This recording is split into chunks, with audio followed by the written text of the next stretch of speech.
Hola, hoy voy a estar explicando brevemente el problema de ABP que hemos hecho con mi grupo. Voy a dejar la PPT en la descripción del enunciado tal vez también. ¿Por qué? Porque esto quiero que sea solamente una recapitulación rápida para que vean los conceptos que usamos. Porque justamente este es un problema que al menos en sus primeras preguntas es bastante lindo, bastante de geometría. Y eso es bueno ver en un problema porque los demás que encontrábamos eran muy operativos. Al final, la última parte sí es muy operativa. Lamentablemente es muy operativa y es pesada. Pero bueno, comenzando con la explicación del ABP. Esta es la situación, se tiene un tanque semiesférico. Nosotros lo modelamos como una esfera perfecta, o sea, una esfera completa. Acá es una semiesfera. ¿Por qué? Porque en las preguntas a efectos prácticos va a ser lo mismo. Entonces, este tanque semiesférico solamente va a estar lleno hasta un nivel H de agua, como se ve en esta figura. Y acá también apreciamos que el tanque no tiene su centro en 000, sino en 00H, o perdón, en 00R. ¿Por qué? Porque se está sentando justo por encima del eje XY, es decir, del plano XY, me he confundido. Su fórmula entonces sería esta. Sería x cuadrado más y cuadrado más paréntesis z menos r cierra paréntesis cuadrado es igual a radio al cuadrado. De esta forma nos aseguramos de que se esté sentando por encima del plano XY. Ahora, ¿qué es lo que nos pide la primera pregunta? Lo dice tal vez un poco confuso, nos está pidiendo que encontremos el radio de este círculo que forma el agua en función a la altura y el radio total de la esfera. Como vemos, el radio que forma el agua no es el mismo, es menor y siempre va a ser menor o igual al radio de la esfera. Una forma de encontrarlo es la siguiente. Por cierto, este trabajo lo he hecho con Adrián Alférez y Diego Montalvo, es un trabajo en grupo, entonces ellos dos han hecho 4 de las 6 preguntas que tenemos. Esta la ha hecho Diego. Es una forma muy sencilla, muy elegante de obtener R0 solamente con Pitágoras. Se pueden trazar estos radios, esto de acá sería todo un radio, es por eso justamente que esta sección púrpura es R-H, y con este triangulito que tenemos acá planteamos Pitágoras y obtenemos directamente R0. Otra forma que he propuesto es la siguiente. Tenemos esto,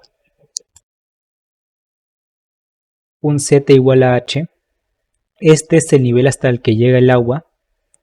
Y cuando lo interceptas con la esfera, vas a ver que el radio de esta curva de nivel va a ser igual al radio que tendrá esta agua, este nivel del agua. Este es exactamente el mismo que la intersección del plano cuando se encuentran al mismo nivel H. Es por esto que planteamos la curva de nivel en Z igual a H, la reemplazamos y despejamos x cuadrado más y cuadrado. ¿Por qué? Porque la curva de nivel es un círculo, entonces lo que tengamos de este lado será el radio al cuadrado. Planteamos esto y ahí queda. Se podría pasar la raíz cuadrada al otro lado, pero lo he dejado ahí mismo. Ahora el problema no se termina ahí, es de optimización. Entonces el punto más importante no va a ser la optimización en sí, sino un error frecuente. Nos dicen, exprese R0 como una función de h, eso es lo que ya tenemos. Si al medir h y r mayúscula se genera un posible error de 5% y 3%, ¿cuál es el error máximo en la medida de R0? Esto se hace con la teoría de diferenciales, la que tenemos acá. Es lo que vamos a plantear aquí mismo.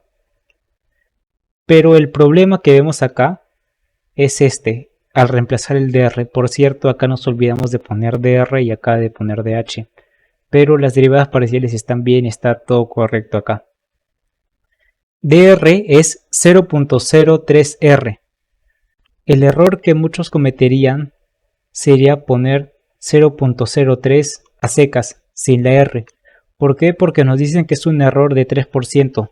Lo que pasa es que 3% por sí mismo no tiene sentido, tiene que ser 3% de algo. Y acá es un 3% de R. Esto creo que se ve en clase también, es un error, un caso de error porcentual, sí, se debe ver en clase, pero es muy importante que se reemplace. Entonces lo único que hacemos acá es usar la teoría de diferenciales. El diferencial de la función es aproximadamente igual a su error. Ahora, para el volumen del agua, como vemos acá, el agua solo llega hasta cierto nivel. Lo que nos piden es obtener el volumen de esta agua teniendo su altura h y el radio r. ¿Cómo vamos a hacer esto? Nos piden hacerlo con integrales dobles, pero yo lo voy a hacer con sólidos de revolución porque no lo encontré con integrales dobles. Sabía que se puede hacer con triples o con sólidos de revolución y esta es la forma que más fácil se me ha hecho. En azul tenemos la esfera, en gris tenemos el nivel del agua y en rojo es algo que sí tengo que explicar un poco más a detalle. Para eso vamos a OneNote. Voy a sacar esto de acá. Y este es de un intento de grabar el video antes. Digamos que este es el espacio, tenemos los ejes X, Y, Z. Nos vamos a enfocar solamente en el plano conformado por X y Z. Aquí vamos a tener una circunferencia de esta esfera. Y esta función acá en rojo es esta tirita verde, este arco, esta mitad de circunferencia que obtenemos en este plano. Lo que pasa es que acá se genera como medio cilindro porque GeoGebra automáticamente lo pasa, o más bien este es Desmos, Desmos automáticamente lo pasa a 3D. Lo he hecho en Desmos porque en GeoGebra no se puede graficar en XZ, eso es algo importante a tener en cuenta por cualquier cosa. Entonces, ¿cuál es la idea? Acá la tenemos. Formar un sólido de revolución alrededor del eje Z. Acá está alrededor del eje X porque no encontramos uno que gire alrededor de Z, pero la idea es la misma. Vamos a hallar un cachito, en este caso está representado por esta área pintada de blanco. Vamos a encontrar un pedazo de área y este pedazo de área lo vamos a hacer rotar alrededor del eje Z. De este modo vamos a obtener un volumen que va a ser exactamente igual al volumen del agua, como se ve en esta animación y como lo estoy graficando acá. Entonces, ya teniendo esta idea, esta es la fórmula de un sólido de revolución. Acá le estoy aplicando al eje Z. Generalmente se hace en el eje Y, en el eje X. Se usa para cálculo de una variable. Si esto se enseña en cálculo de una variable. Entonces lo único que se hace acá es aplicar esta fórmula. Reemplazar porque si no nos quedaría con como esta abominación. Queda muy grande, queda feo. Pero cuando se aplica esto para reducirlo es bastante más simple y esta es la fórmula que vamos a encontrar en internet. Ahora, para el tanque esférico truncado, yo quisiera, de verdad, por favor que me digan dónde está el error así con rigor. Pero bueno, esta es la idea, porque tampoco es una idea mala, la idea está bien, está bastante bien. Lo que nos dice el enunciado es lo siguiente. Considerando el volumen del agua, me he equivocado, es este. Se construye otro tanque con la misma superficie esférica completa, es decir, esta esfera está completa, ya no es la media esfera, truncada con el plano z es igual a r menos x. Determina usando integrales dobles el volumen del nuevo tanque. ¿Cómo se vería el nuevo tanque? ¿Dónde está? Este es el plano que lo parte, entonces el nuevo tanque es como si elimináramos toda esta mitad superior. ¿Cómo lo hallaremos? Es algo parecido a cálculo de una variable. Ahí nos enseñaban a encontrar área entre curvas, acá vamos a encontrar el volumen entre superficies. El volumen que está entre el plano y la esfera va a ser la resta de sus dos ecuaciones. Como el plano está por arriba es el que será positivo y la esfera está por abajo, entonces será negativa. Esta de acá es la función a integrar. Cuando lo integramos, la región a integrar es bastante fácil, es solamente de 0 a 2pi, porque es toda esta circunferencia que proyecta en el plano XZ de 0 a 2pi, y queremos integrar todo lo que está entre medio, desde 0 hasta el radio total de la esfera. Entonces al hacer esto nos va a salir 2pi tercios r al cubo, que es la mitad del volumen de una esfera. Es intuitivo, como vemos acá el plano le está partiendo por la mitad, pero de verdad quisiera que alguien me diga por qué con rigor esta explicación es muy buena. Bueno, sí es buena, pero rigurosamente no lo es. Y acá tengo un dibujo que más o menos podría decir por qué. Ya, la pista es que el error estaría al despejar. Al despejar la esfera, z igual a r menos bla bla bla. Ahora, esta parte que le ha hecho Adrián se la hemos dejado a él porque... Ah, no, este es Lagrange. Perdónenme. Ya. Esta parte de Lagrange es bastante simple. Nos dan esta restricción y nos dicen determine los valores extremos de v. Cuando lo graficamos vemos que la función v, que está en función de r minúscula y h, tiene dos valores extremos, un máximo y un mínimo. Claro, cuando se le aplica la restricción, si no, no tiene máximo, y su mínimo, si no me equivoco, es 0. La función restricción es la siguiente, la que nos presentan acá. Y vamos a sacar los gradientes. Este es un proceso simple, armando el sistema de ecuaciones, y a partir del sistema de ecuaciones vamos a obtener estos dos resultados. Es dos parejas, o sea, este es un punto R1H1 y otro punto R2H2.